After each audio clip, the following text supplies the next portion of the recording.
Hello everybody, Michael here for Tactica Imperialis with episode 7 of Codex Analysis Orks. This is the final episode and today we'll be doing the Lords of War formations as well as my final thoughts on the Codex as a whole.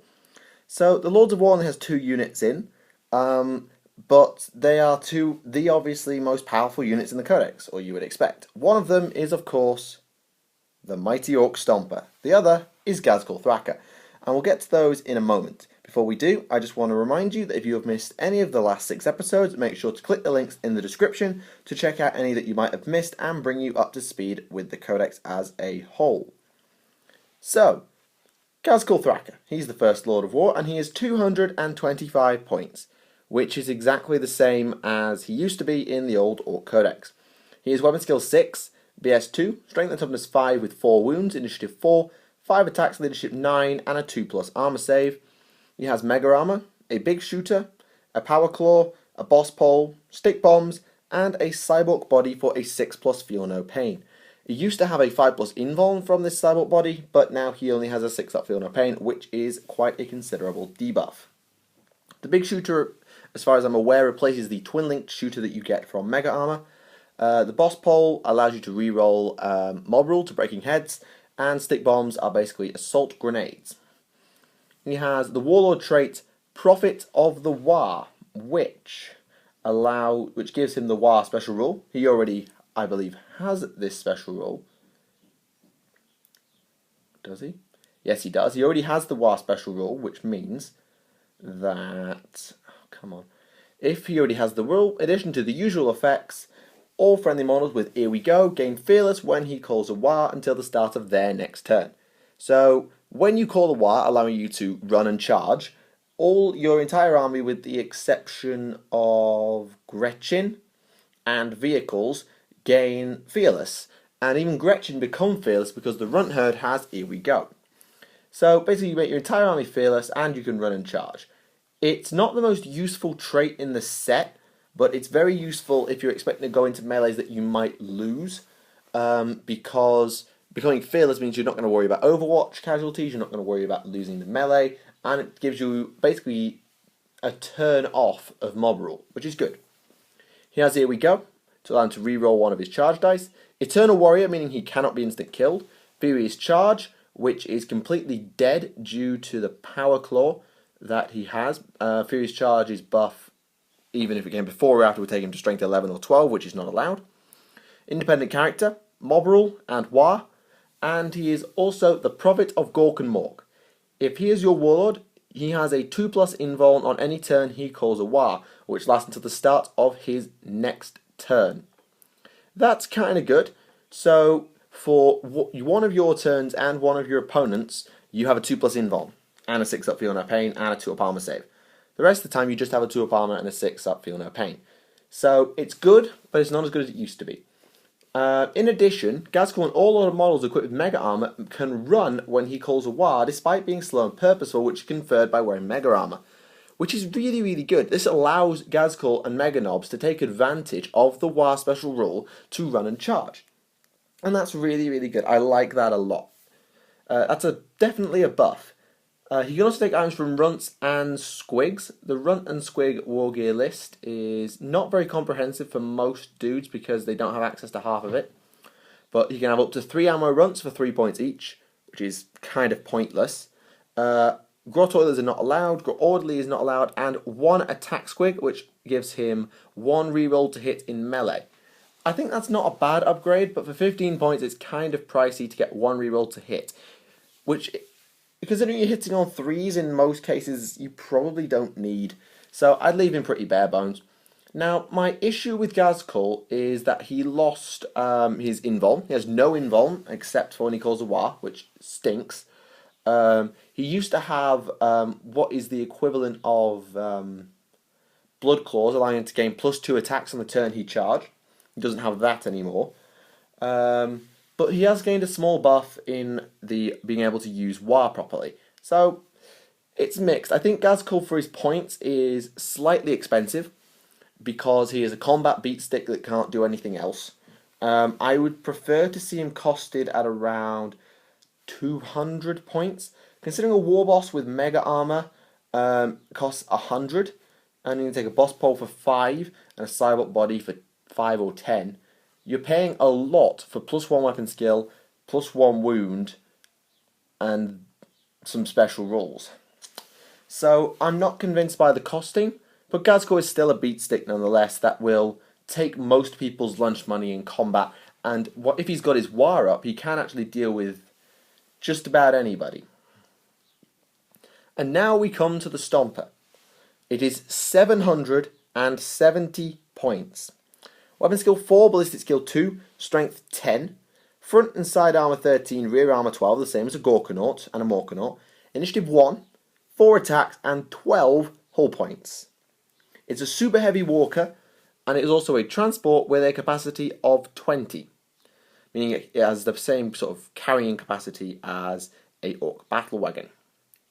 It has 3 big shooters, a Scorcher, a twin-linked big shooter, a Def Cannon, a Super Gatler, 3 Super Rockets, and a Mega Chopper. Now there are a lot of weapons there that we haven't come across yet, so let's talk about those. So the Mega Chopper is Strength D, AP1 melee. He has a destroyer weapon, basically. In melee, he is still initiative 1, but he has 4 attacks, so will do quite a lot of damage. The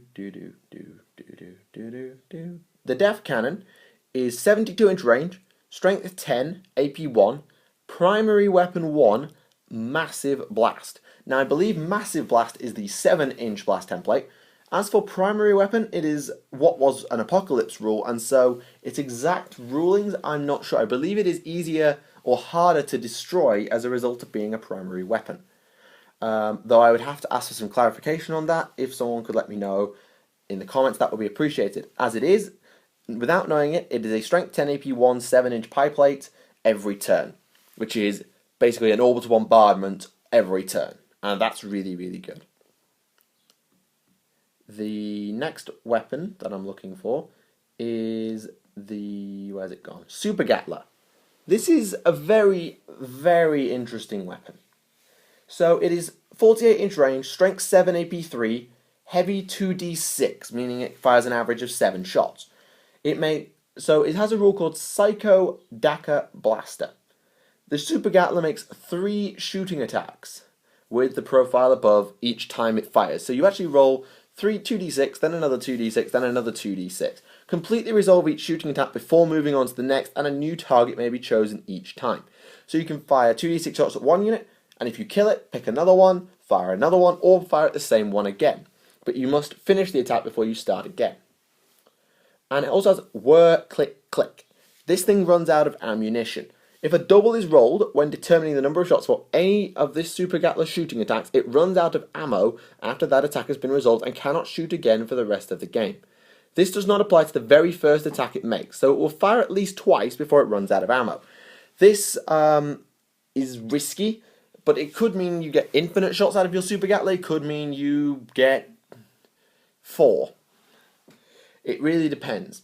So you roll 2d6 and you resolve the attack, which is good. Then you roll another 2d6 and you pray it's not a double, and you resolve that shooting attack. And if you didn't roll a double, you resolve it a third time and pray it's not a double. Rinse and repeat every single time.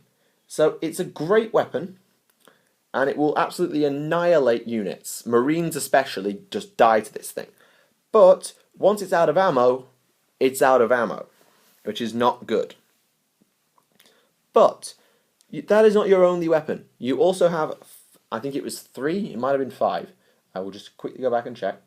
You have 3 super rockets, which are actually really quite powerful. They are infinite range, strength AP3, heavy 1, large blast, 1 use only. So they are basically pie plate hunter killer missiles.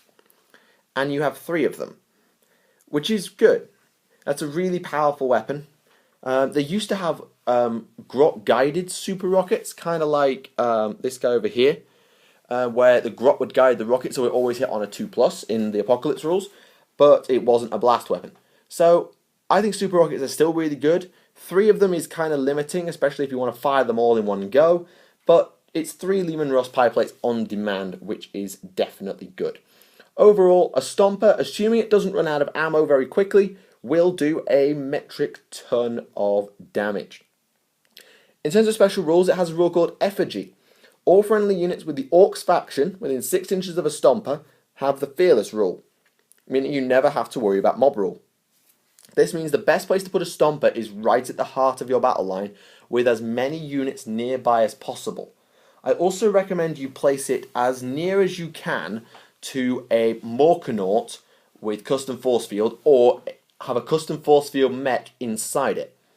This means that it gets a 5+ invuln against shooting and is a lot more resilient. It has a transport capacity of 20, as I've already mentioned, and 4 fire points, 1 in the head and 3 in the belly. I'm not quite sure where these fire points are. I can see on my Stomper there are 1 or 2 firing grills that you could count as fire points, but there are only 2 of them.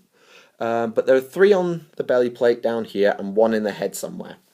In terms of access points, it only has 1 at the rear, meaning that a unit that gets out of the Stomper actually has to get out of the back, which, considering that a Stomper has a diameter of about 6 inches, puts them an entire move away, or forces you to turn your Stomper around so as you can get your units up closer faster. Not that this has any benefit, because you cannot charge out of it. It is not an assault vehicle. You may include up to additional 2 super rockets for 20 points each. I recommend you pick up at least 1 more, although 2 more is definitely a good thing. And you may take Grot Riggers for 30 points. This gives a Stomper it will not die. Now, to anybody who has played against Chaos Space Marine Defilers and knows how annoying they are to kill, with 4 hull points, a 5+ invuln, and it will not die, imagine 12 hull points and it will not die, and possibly a 5+ invuln against shooting that this thing can get from a force field being nearby. You understand now why Stompers can be so annoying to kill. Albeit, a fully kitted out Stomper will cost 840 points. Without the super rockets, but with Grot Riggers, it will cost a very nice flat 800. Is it worth 800 points, is my question? I think so, assuming it doesn't run out of ammunition. As long as the Super Gatling can fire at least 4 or 5 times, which means it needs to last for 2 turns, this Stomper will do insane damage, and the Def Cannon can do huge damage even when the Super Gatling isn't firing. You need to protect it because it's still an Armor 13 vehicle. It can still be glanced by rocket launchers, autocannons, and the like.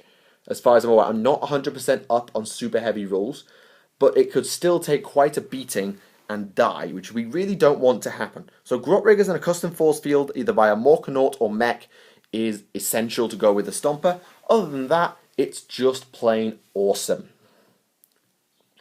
Then we come to the formation. There is only one formation in this codex, the Ork Warband.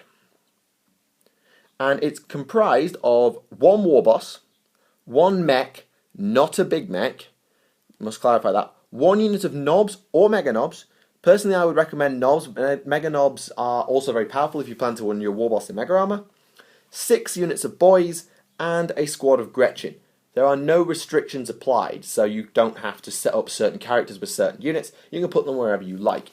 This allows you to field, potentially, over 225 models in this formation.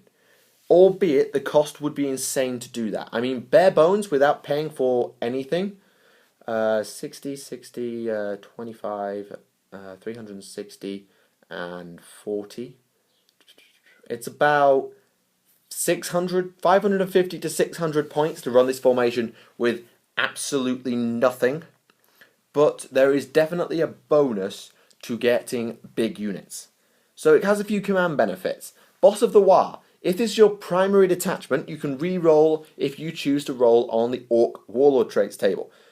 But considering how good most of those traits are, I'd recommend you were rolling on that most of the time. Getting a re-roll is great because some of them do kind of situational things. Hello! The Greenskin Hordes. Every unit with 10 or more models in this detachment, this is why you go big, gains Hammer of Wrath if it assaults and the dice rolled... What? Oh, sorry, never mind. If the dice rolled is 10 or more, before modifier, so that's excluding terrain, excluding boarding planks and such, it gets Hammer of Wrath, allowing it to do potentially loads of, basically another round of strength 4 hits. So if you have a 30-man squad of shooter boys that charges in, rolls over 10, it's basically like they had choppers and sluggers, but they have shooters because they get basically an extra attack each and initiative 10.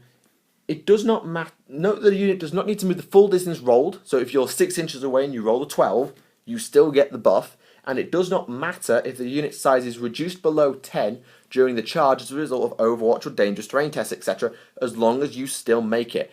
This is kind of like something Kieran talked about when he did his fantasy analysis of ogres. Always remember to roll your charge even if you're 2 inches away, because you might get that 10.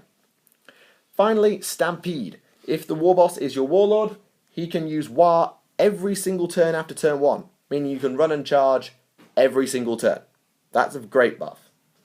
And I thoroughly recommend you can do that because it's just powerful. And that is the end of the Ork Codex. Well then, that was the Ork Codex, everybody. I hope you enjoyed it. Final thoughts on the Codex then. It's a lot better than I thought. When I started this review, when I did episode 1, you may have picked up on it slightly in episode 1, I was very pessimistic about the Codex. There were things in here that I'd seen or that I'd read at a glance and I thought, this sucks. I thought I am going to watch my childhood, my favourite army, just get completely hit with the nerf bat and ruined, and I was going to be really upset. I really did, genuinely. Mob Rule especially, Mob Rule, that really still annoys me, but I've been a bit hardened to it now, and I think it could be kind of worthwhile, even though it does impose like a 10-point tax on half your units. Anyway, but the Codex also showed me the great value in what I've come to miss in 40k, and that's random nonsense and hilarity. Orcs are so random that they can create scenarios that can make you want to scream, make you want to cry, and make you want to jump for joy until your head hits the ceiling.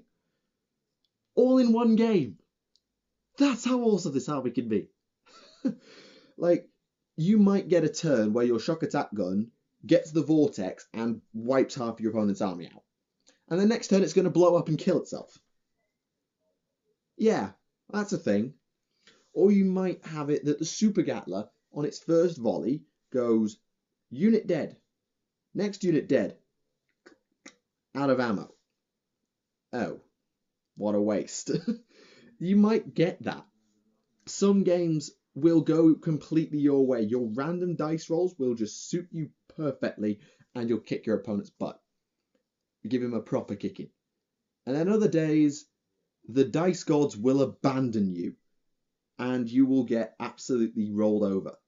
And then you'll have games where you are heading for defeat and then all of a sudden your random dice come to save you. Your Super Gatler goes on forever and ever and ever and ever and just kills your opponent's entire army. Or your shock attack gun gets the vortex, kills the Death Star, then rolls over the deadly tank and kills that as well, and then keeps going and going and going. Because it's awesome like that. So that's what I've come to miss, I think, playing Guard. I've missed randomness and hilarity. And let me put it to you this way. Should you buy this Codex? Well, that depends on who you are. If you are a casual gamer who likes to have fun with 40k and doesn't care too much about the results, then yes, you should buy this Codex. It's a fantastic Codex if you want hilarity and just great fun. If you are a power gamer, a win-at-all-cost dude, a sweaty list player, or whatever you like to call yourself, somebody who likes to win and win all the time, you are never buying this Codex. You are never allying with this Codex because there is just too much randomness for this Codex to make it work for you.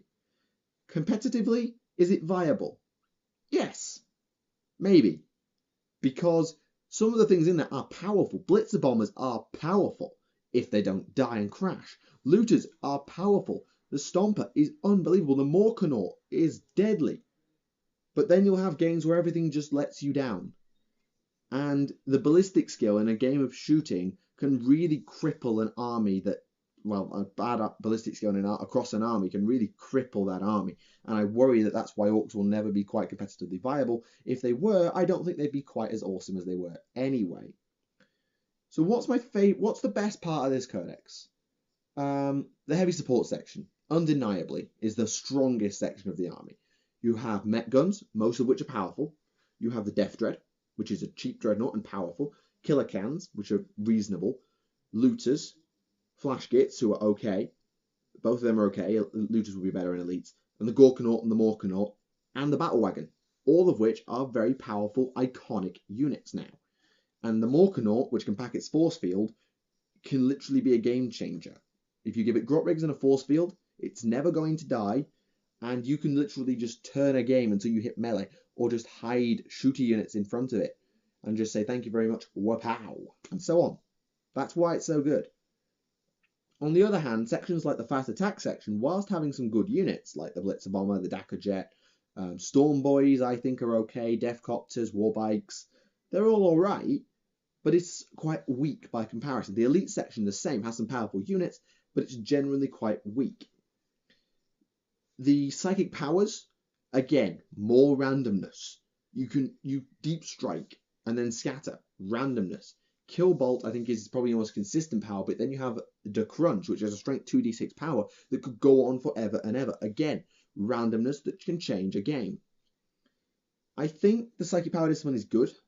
I wouldn't swap it out, generally, for Demonology, because I don't like Demonology, and it's just powerful. The Warlord traits are generally good. The relics are classically orky. They're hilarious. The Lucky Stick, the Dead Shiny Shooter, both absolutely brilliant and perfectly orky, fitty, typey thingy. I'm losing my mind here slightly. The couple of things that still gripe with me are mob rule, and the way the HQ section / characters have been organised. Pain Boys are HQ, meaning you are basically forced to take the 3 HQ Horde detachment to make sure you can have a War Boss, a custom force field mech, and a Pain Boy, which is annoying. Zagstruck and Baldruk are now HQs. They used to be upgrade characters, and that sucks. I prefer them to stay as upgrade characters, where they can actually be used in games without having to really sacrifice the power of your HQ section. And then, of course, they got Gaskill. He's a Lord of War. That has been done so allow you to run a proper army and still run Gaskill. You can have a Beatstick War Boss on a bike and Gaskill and a Big Mech and a Pain Boy. Did Gaskill need to move? No. Because if you take him, you can't take the Stomper, which is fine most of the time. And then, of course, Waaagh and Zogwart got removed. Yay. My favourite character went walkabout. You might think losing Guardsman Marbo was annoying for me as a guard player, but trust me, losing Waaagh... Anyway, thank you very, very much for watching this series. I hope you have found this review useful. And just as a final thought, if I were to rate this codex out of 10, on a competitive note, I would give it a 6, between a 5 and a 7. It really depends on how your dice go. It's pretty good when the dice go well. It's terrible when the dice don't go well. For a casual gamer, 10 out of 10. It will never ever do the same thing twice, even if you run the same list for a year. Never. It's hilarious, and for casual gamers, it's perfect. So thank you very, very much for watching this series. I hope you haven't lost your mind as much as I have. Doing the fast attack and heavy support, I noticed I was going slightly mad. I think I'm losing it slightly, but I've really enjoyed going back to my first codex and having some fun with it. As for future codex analysis, let me know in the comments what you would like me to do. I intend to do Space Wolves. Assuming I'm allowed to keep the codex, I intend to do Space Wolves next. It may have to do it across the period after exams. Maybe in the next month. I'm hoping to get the whole series done if I can, assuming Ben doesn't want the codex back. Possibly we may do a Chaos review, depending if other Ben, our Chaos player, is available to do that. Kieran should be back soon. Our exams are within the next month or two, and then he'll be back to making full sets of videos. We may even have some Dreadball for you coming up. Anyway, that's another story for another day. Thank you very much. One last time, you all know you want to do it. Let's have one big Waaagh from everyone in the comments, shall we? Thank you very much. My name is Michael for Tactica Imperialis, and I will see you all again.